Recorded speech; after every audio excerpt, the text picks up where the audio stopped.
ओम नमो भगवती वासुदेवाय। नमस्कार दोस्तों, आज की इस वीडियो में हम सुनेंगे माँ अन्नपूर्णा माता की व्रत की कथा। इस व्रत की कथा के श्रवण से धन धान्य बढ़िया रहता है, पूरा रहता है और अन्न की कभी भी कोई कमी नहीं होती है। ऐसा माना जाता है जिस घर में भी माँ अन्नपूर्णा की विशेष तौर पे कृपा होती है, उस घर में सदैव उनका वास होता है। अन्न धन के भंडार सदैव भरे रहते हैं, घर से दरिद्रता कोसों दूर रहती है। यह व्रत और इसकी कथा का श्रवण करने से मनुष्य के कई जन्मों को सुख की प्राप्ति होती है। माँ अन्नपूर्णा जिस घर पर भी अपने वरद हस्त को रख देती है, उस घर से दुख दारिद्रता कोसों दूर रहती है और सभी प्रकार के कलेश से भी दूर रहते हैं। आइए व्रत की कथा का हम आरंभ करते हैं। हे माँ अन्नपूर्णा देवी, आपको हमारा बारंबार नमस्कार है। आप ही वह माँ हैं जो संपूर्ण जगत का पालनहार हैं और सभी जगत की जननी भी हैं। बिना आपके जीवन की कल्पना करना भी व्यर्थ है। हे माँ, हम सभी पर आप अपनी कृपा दृष्टि, छत्र छाया, अपने वरद हस्त को सदैव बनाए रखना और जीवन की सभी प्रकार की परेशानियों को भी दूर करना। पौराणिक काल के समय की बात है। काशी में एक पति और पत्नी रहा करते थे, धनंजय और उसकी पत्नी सुलक्षणा। उसे सभी प्रकार के सुख की प्राप्ति थी। अगर दुख था तो सिर्फ एक ही बात का, और वह है निर्धनता का। यह दुख उसे हर समय सताता था।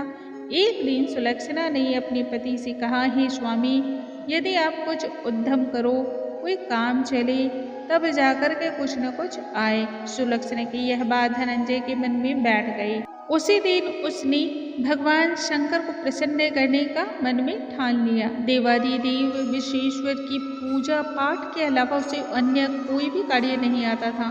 अतः उसने भगवान से कहा, केवल आपके भरोसे ही बैठा हूँ।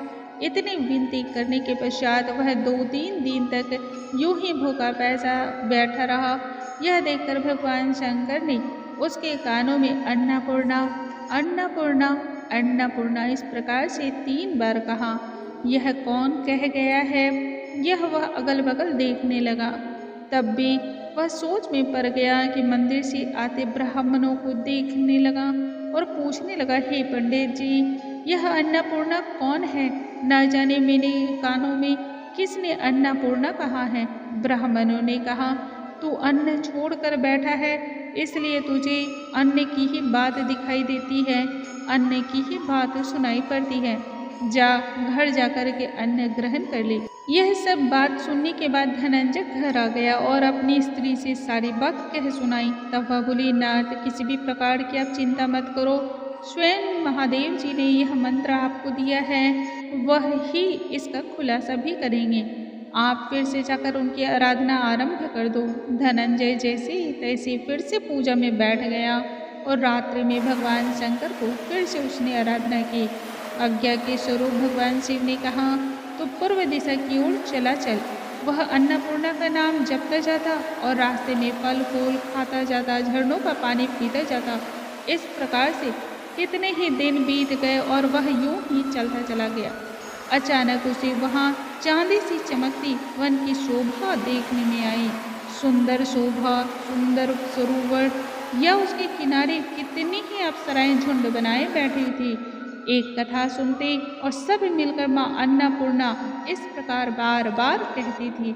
यह अगहन माघ शीर्ष मास की उजली रात थी।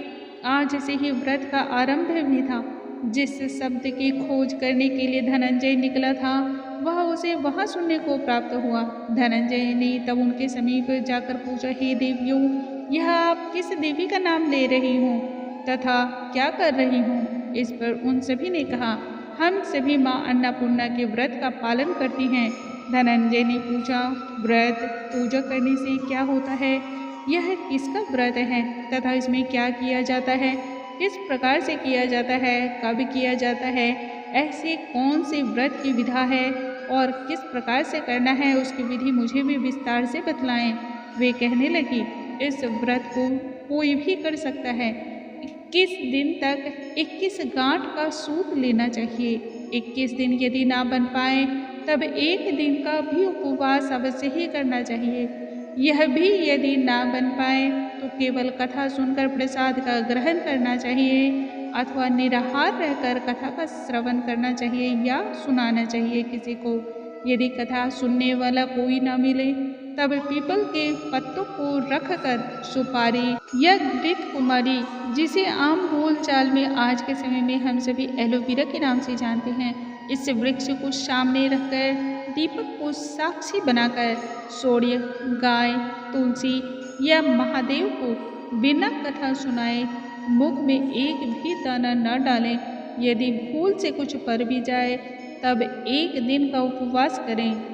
व्रत के दिन ना तो क्रोध करें, ना मिथ्या बात कहें, ना ही किसी भी प्रकार के अन्य ऐसे कार्य करें जो कि बहुत ही ज़्यादा किसी को कष्ट पहुंचाने वाले हों। धनंजय बोला, इस व्रत को करने से कौन सी लाभ की प्राप्ति होती है? तब सभी अप्सराएं कहने लगी, इसको करने से अंधों को नेत्र के समान, लूलों को हाथ मिलने के समान, निर्धन के घर धन के समान, बांझन को संतान के समान और मूर्ख को विद्या के समान।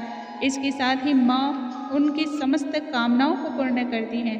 वह कहने लगा, हे बहन, मेरे पास तो इतना सा भी धन नहीं है, ना ही इतनी विद्या है, ना किसी अन्य कार्य को मैं कर सकता हूँ। मैं तो बस एक दुखियार ब्राह्मण हूँ, भला इस व्रत को किस प्रकार से करूँगा? तब उन्होंने कहा, हे भाई, तेरा कल्याण होगा, हम तुम्हें अवश्य ही देंगे। इस व्रत का मंगल सूत्र ले। इसके तदुपरांत धनंजय ने व्रत का संकल्प लिया और व्रत को पूर्ण किया। तब भी सरोवर में से 21 खंड की सुवर्ण सीरी, हीरा, मोती, अन्य प्रकार के रत्नों से जड़ी हुई प्रकट हुई। धनंजय जय अन्नपूर्णा, जय अन्नपूर्णा कहता जाता इस प्रकार कितनी ही सीढ़ियाँ उतर गया और वह उतरता है तब क्या दिखता है, करोड़ों सूर्य की प्रकाशमान के समान अन्नपूर्णा माता का मंदिर है। उसके सामने सुवर्ण सिंहासन पर माँ अन्नपूर्णा विराजमान है। सामने भिक्षा हेतु भगवान शंकर खड़े हैं। अन्य प्रकार की देवींगनाएं चमर को डुलाती भी खड़ी हैं। इतने ही हथियार बांधे हुए पहरा को दे रही हैं। धनंजय दौड़ कर तब माँ अन्नपूर्णा, माँ जगदम्बा के चरणों में गिर गया। देवी उसके मन का कलेश जान गई। धनंजय कहने लगा, माता, आप तो सभी प्रकार की बातों को जानने समझने वाली हो, आप तो अंतर्यामी हो, भला अपनी दशा और अपने बारे में क्या बताऊं? तब माता बोली, मेरा व्रत तुमने किया है, इसलिए जाओ, संसार में तेरा सत्कार होगा। माता ने धनंजय की जिह्वा पर बीज मंत्र लिख दिया। अब तो उसके रोम रोम में विद्या प्रकट हो गई। इतने में वह क्या देखता है कि वह काशी विश्वनाथ के मंदिर के समक्ष खड़ा है। माँ का वरदान प्राप्त करके धनंजय घर चला आया और सुलक्षणा से सारी बात कह सुनाई। माता जी की कृपा से उसके घर में धन संपत्ति की भरमार होने लगी। छोटा सा घर बहुत बड़ा गिना जाने लगा। जैसे शहद के छत्ते में मधुमक्खियाँ जमा होती हैं, उसी प्रकार से अनेक सगे संबंधी आकर उसकी बड़ाई करने लगे और कहने लगे, इतना धन और इतना बड़ा घर, सुंदर संतान नहीं तो इस कमाई का कौन भोग करेगा? सुलक्षणा की कोई संतान नहीं थी, इसलिए तुम दूसरा विवाह कर लो। तब धनंजय को इच्छा न होते हुए भी दूसरा विवाह करना पड़ा और सती सुलक्षणा को सौत का दुख उठाना पड़ा। इस प्रकार से दिन बीतते चले गए और अगहन का मास फिर आया। सुलक्षणा ने अपने पति से कहा, इस व्रत के प्रभाव से ही हमें सुख की प्राप्ति हुई है, इसलिए माँ अन्नपूर्णा के इस व्रत को हमें नहीं छोड़ना चाहिए। यह माता का प्रताप ही है जो हमें जीवन में इतने सुख और समृद्धि की प्राप्ति हुई है। तब धनंजय उसकी बातों के अनुसार सुनकर के व्रत करने को और उस पूजा में बैठ गया। नई बहू, नई पत्नी को इस व्रत की तनिक भी खबर न थी। वह धनंजय के आने की राह देखती रही और दिन बीतते गए। व्रत पूर्ण होने में अब 3 दिन ही बाकी रहे थे कि नई बहू को कानों कान खबर पड़ गई। उसके मन में ईर्ष्या की ज्वाला ने तब दस्तक दी। क्रोध और ईर्ष्या वश वह सुलक्षणा के घर जा पहुंची। उसने वहां खूब भगदड़ मचाया। और धनंजय को अपने साथ उठाकर ले आई। नए घर में धनंजय को थोड़ी देर के लिए निद्रा ने आकर दबाया। इसी समय नई बहू ने उसका व्रत का सूत तोड़ दिया और आग में फेंक दिया। अब तो माता जी के प्रकोप का भाजन हुआ। घर में अकस्मात ही आग लग गई। सब कुछ जलकर खाक हो गया। क्षण भर में ही राजा से रंक की स्थिति हो गई। सुलक्षणा जान गई और पति को फिर से अपने घर ले आई। नई बहू रूठकर पिता के घर जा बैठी। पति को परमेश्वर मानने वाली सुलक्षणा बोली, नाथ तनिक भी न घबराना, माता जी की कृपा अलौकिक है। पुत्र को पुत्र हो जाता है पर माता को माता नहीं होती। अब आप श्रद्धा और भक्ति से आराधना शुरू करो, वे अवश्य ही हमारा कल्याण करेगी। धनंजय फिर माता के पीछे पड़ा और वही सरोवर सीढ़ी प्रकट हो गई। उसमें माँ अन्नपूर्णा कहकर वह उतरता चला गया। वहां जाकर माँ के चरणों में खूब रुदन करने लगा। तब माँ अन्नपूर्णा प्रसन्न होकर बोली, यह मेरी स्वर्ण की मूर्ति है, ले जाओ और उसकी पूजा करना, तुम फिर से सुखी हो जाओगे। मेरा आशीर्वाद है। तेरी स्त्री सुलक्षणा ने श्रद्धापूर्वक मेरे व्रत का पालन किया है, मैंने उसे पुत्र दिया है। धनंजय ने जैसे ही आंखें खोली तो खुद को काशी विश्वनाथ के मंदिर में ही खड़ा पाया। धनंजय वहां से अपने घर को चला आया। उधर सुलक्षणा के दिन चढ़े और महीने पूरे हो गए। उसके बाद उसे पुत्र रत्न की प्राप्ति हुई। गांव वाले अत्यधिक अचरज में पड़ गए। धनंजय इस बात से अत्यधिक प्रसन्न हो गया और उसे समझ में आ गई माँ अन्नपूर्णा की माता की महत्ता। उस गांव में निसंतान सीठ के पुत्र होने पर उसने माता अन्नपूर्णा का मंदिर का निर्माण करवाया।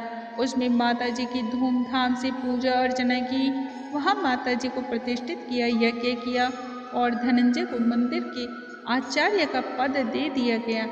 जीविका के लिए मंदिर की दक्षिणा और रहने के लिए बड़ा भव्य सुंदर सा भवन भी दिया। धनंजय अपनी स्त्री एवं पुत्र सहित वहां रहने लगा तथा माता जी के चढ़ावे में उसे भरपूर आमदनी भी होने लगी। उसकी जीविका सुख और सुविधाओं से चलने लगी।